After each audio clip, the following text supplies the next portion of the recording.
സാമൂഹിക മാധ്യമങ്ങളിലൂടെ ദൃശ്യം പ്രചരിച്ചതിന് പിന്നാലെ യുവാവ് ജീവനൊടുക്കി. കോഴിക്കോട് ഗോവിന്ദപുരം സ്വദേശി ദീപക്കാണ് മരിച്ചത്.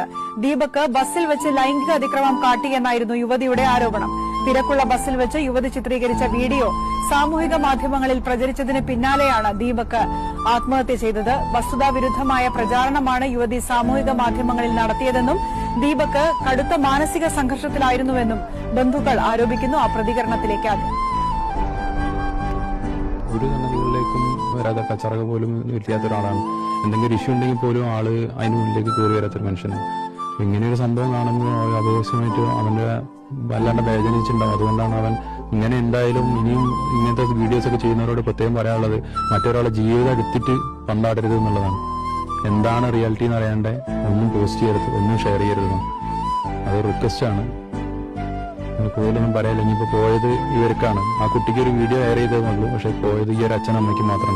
അവർക്ക് വേറൊരു ആരുമില്ല. അവർക്കൊരു ജോലി പോലും ഇല്ലാത്ത ആൾക്കാരാണ്. എന്താവും അവരുടെ മുന്നിലേക്കുള്ള ജീവിതം എന്നുള്ളത് കണ്ടറിയേണ്ടി വരും. ആ കുട്ടി അത് ഒരു കണ്ടന്റ് ക്രിയേറ്റ് ചെയ്യാനായിട്ട് മുന്നോട്ട് വരാണ്. അത് അവരെ വിജയിച്ചും ചെയ്ത കാര്യത്തിൽ നഷ്ടപ്പെട്ട ഞങ്ങൾക്ക് ഇടയ്ക്കുള്ളവർക്ക് നഷ്ടപ്പെട്ടു.